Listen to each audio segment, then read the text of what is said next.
Hello, this is Mr. Win, and this video is over polygons. We're going to be naming them and finding the angles of them. So, some definitions start off. Polygons are closed, plane figures formed by three or more line segments. They must be flat 2D shapes with no openings or curves.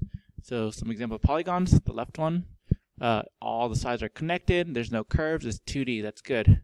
So that's a triangle. The next one you see is a quadrilateral, and there's a weird shape after that, but all the sides are straight, they're line segments, so that's okay. Some examples of non-polygons. The first one, that's an incomplete triangle. This is not closed, there's an opening right here, so that is not a polygon.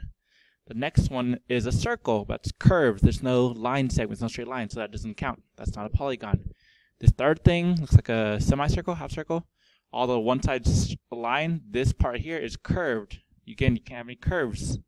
And the last one, although it's closed, is 3D. That's a rectangular prism, so that's not a 2D shape. Polygons are convex when all vertices point outwards. Polygons are concave when one or more vertices point inwards, basically forming a cave. You can also try drawing diagonals. If all diagonals stay inside, it is convex. If one or more diagonals go outside, it is concave. So, for the first one, these two are convex. If I kind of trace an angle, so like this and this, that's pointing outwards this way. If I trace here and here, it's pointing this way. This one's pointing this way, and this one's pointing this way. And for this triangle, it's pointing this way, this way, this way. So all of them are pointing outwards. If I try the diagonal method, remember a diagonal is two vertices without being a side. So here's one diagonal, it did not go outside the shape. And then here's the other diagonal, it did not go outside the shape. For the triangle, there are no diagonals that are not the sides. Again, it has to be two vertices that are not connecting two sides. Over here, concave. Notice this picture has like a cave or a gap in there. So it made it form a cave on the right side. But let's try doing the arrow pointing method. If I try these two, that does point outwards, that's good. But if I try this one and this one's pointing to the inside, it's pointing this way. So that failed. That's why it's concave. You could also try the diagonal method. If I start at this and go to this diagonal, that's outside the shape. That's bad. I could even do this vertex and this vertex. That's outside our shape. That's bad. This next one, here and here, if I connect that, that is outside the shape, outside the polygon. Or if you try the arrow method, this and this point to the inside. That's bad. This last one looks like a shoe. They're all straight sides. So there's a polygon, but here and here, connect that. That's outside the shape. Or if you want to do the arrow method, it's this one right here. This points to the inside. All right, naming. Polygons are named based on the number of sides they have. If it's 3 sides, it's a triangle. Tris is 3. 4 sides is a quadrilateral. Quad is 4. 5 sides is a pentagon. Penta means 5. 6 sides is hexagon. Hexa means 6. 7 sides is heptagon. Hepta means 7. You can also say septagon, but no one really says that. 8 sides is octagon. 9 sides nonagon. 10 sides decagon. 11 sides undecagon, or you can say hendecagon, your choice. But I usually use the ones in red. 12 sides is dodecagon. Then we get to 13 or higher, we get lazy. There's no names for it. We just say the number of sides gone. So 13 sides means 13 gone. 77 sides is a 77 gone. 100 sides is 100 gone. And n sides is n gone. N is going to be the number of sides it has. So if n is 1,000, we call it a 1,000 gone. All right, more definitions. A regular polygon has all sides congruent and all angles congruent. By definition, a regular polygon is equilateral and equiangular. And if a polygon is not regular, we call it irregular. So on the left side, I have 2 examples of regular polygons. We have a regular triangle. All 3 sides are the same. All 3 angles are the same by the markings. We also call that an equilateral triangle and equiangular triangle. Then underneath that, we have a regular pentagon. All 5 sides are equal, and all 5 angles are equal. But on the right side, the first triangle is irregular because not all sides are equal. And then if all sides are different, you know all angles are different. Then underneath that, we have an irregular pentagon. So it is the pentagon, it's 5 sides. A lot of kids don't realize it's a pentagon, but not all sides are the same length. 2 of them are the same length, but that's not all of them. And then all the angles are different too. On the bottom, if all sides and angles are congruent, here's how the next few regular polygons look. We have a regular hexagon, 6 sides, regular heptagon, 7 sides, regular octagon, 8 sides, regular nonagon, 9 sides. Notice the more sides it gets, the more circular it appears. Alright, then we have to go to interior versus exterior angles. Interior angles are inside the polygon at each vertex. Exterior angles are outside the polygon at each vertex when extending a side, one side. And then interior and exterior angles always form a linear pair. That means they're supplementary, they add up to 180. So in this picture, here's an interior angle. That's 1, 2, 3, 4, 5, 6, 7, 8. And just so you know, the number of interior angles actually matches the number of sides. This is 8 sides. This is a octagon. That's like the size, the stop sign shape. All right, if I extend the side, say I extend this line right here, we'd say this is an exterior angle. All right, and this makes a linear pair, makes 180. All right, so if one of them is x, the other one would be 180 minus x. So for example, if one is 40 degrees, so the other one would be 180 minus 40 is 140. So 40 and 140 make 180. All right, so you have to send one line, but every interior will have an exterior angle that goes with it. Now for the fun slide.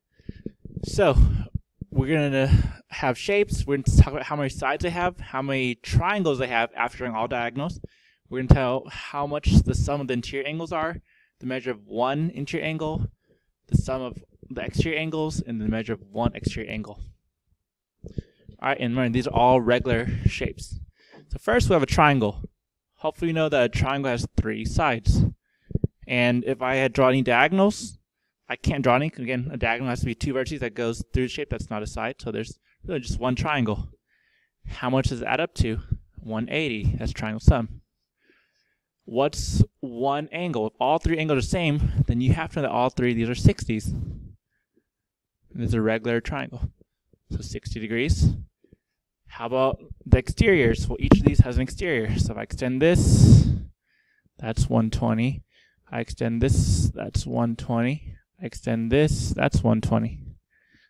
So actually, one exterior is 120, and I add all 3 of those. 120 plus 120 plus 120, or 120 times 3, you get 360. All right, let's try the next shape, quadrilaterals. All right, we know there are 4 sides. First off, let's say this.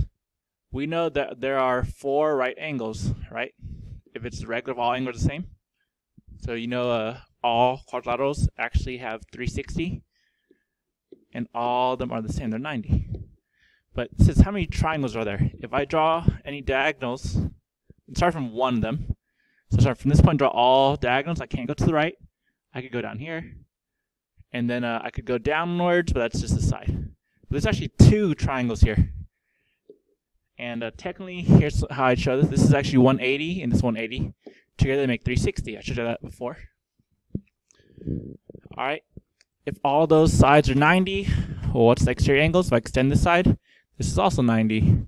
Extend this is also 90. Extend this is also 90. And this is also 90. So each exterior is 90. There's 4 of them. Adds up to 360. All right, pentagon. There are 5 sides. So how many triangles we get? If I start from one vertex and go to other ones, I can go up, I can go right. I go diagonal, but I can't go down. There are 3 triangles here. If there are 3 triangles and they're all 180, 180 plus 180 plus 180, that makes 540. If the whole thing's 540, but I want one of the angles, I divide it by 5. If I divide by 5, I get 108. So now I know that these are all 108s. Remember, all the same for regular shapes. I'm finding an exterior angle. If I extend this, 180 minus 108 is 72. This is 72. This is 72. This is 72. This is 72. All right, so each one's 72. If I add all 5 of those 72s together, I get 360. No, there's a pattern here. So I'm not going to do the last one, but I'll just fill it out. Hexagon 6. There's actually going to be 4 triangles. It's always going to be 2 lower than the number of sides. Notice the pattern. The sum of the interior angles will be the number of triangles times 180. So 4 times 180 is 720. Once you know all the angles inside, you divide by number of sides. 720 divided by 6 gives us 120. That's what each side is. So we need to put this here. So these are all 120s.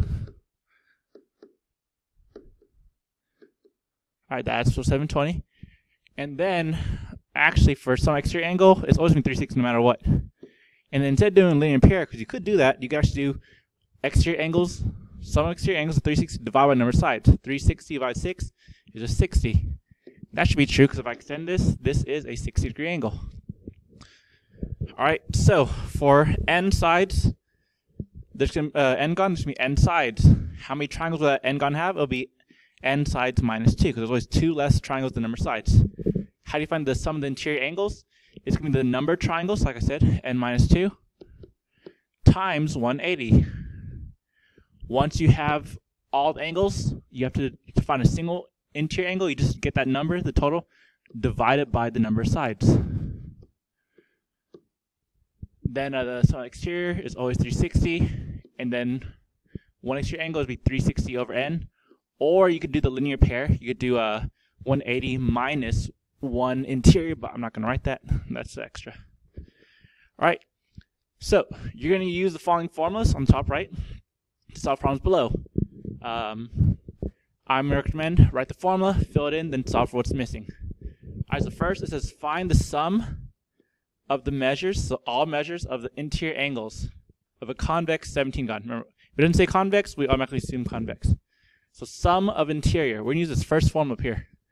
So it says the sum angles, angle equals 180 times n minus 2. We know all but one letter. We're missing the angle, so that's x. So basically x equals 180 times n, they said 17 sides, minus 2. You do the math, you can type in the calculator. This gives me, so type in the calculator, we get 2,700 degrees. So that's how much degrees all the insides of a 17-gon, regular 17-gon have. Or even just a 17-gon total. Alright, next find the measure of one interior angle of a regular 32-gon. So we're going to use the one interior formula. So one angle equals 180 n minus 2 all over n. I fill it out. We don't know the angle, but we know it's 32 sides, so n is 32. And you're supposed to simplify this yourself, but to save time, I'm going to use a calculator. It gives me 675 over 4, which if you turn to a decimal, will be 168.75. A lot of times these answers will be decimals, by the way. Alright, so that's one angle on the inside. Alright, here's some more. Find the sum of the measures. So sum of all measures of exterior of a 27-gon. Well, sum exterior is always 360. That's easy. And then it says one exterior of a regular 16-gon. One exterior is the bottom formula. So one exterior angle equals 360 over n. We know n is, so x's angle is missing, but 360 over 16. You can reduce that yourself, but I'll use a calculator. That's 45 over 2, which is 22.5 degrees. All right. Here we'll work backwards, same thing. How many sides, so n is missing, does a polygon have? The sum of the measures of the interior, so sum of all the insides, is 5580. So that's the first formula. So again, angle equals 180 n minus 2. We know the angle is 5580 equals 180 times n minus 2. We're solving for it. I'm going to distribute. So it's 5580 equals 180 n minus 360. I'm going to add 360 to both sides. So that gets me 5940 equals 180 n. Then I'm going to divide by 180. Use a calculator for that. 5940 divided by 180. I get 33 equals n. This is a 33-gon. Alright, down here, how many sides does a regular polygon have? If one interior has a measure of 162. So one interior is this formula. So the angle equals 180 n minus 2 over n. So we know that it's 162 equals 180 n minus 2 over n. Get rid of the denominator, get rid of the fraction by multiplying both sides by the denominator. So I get 162n equals 180n minus 2. I distribute. Then get n to one side, then get one myself. Use calculator, I got 20. Last slide. This last problem says one exterior angle. I write the formula, I fill it out, I fill in the angle, I solve it, get rid of the fraction, multiply, divide, and use calculator. And that's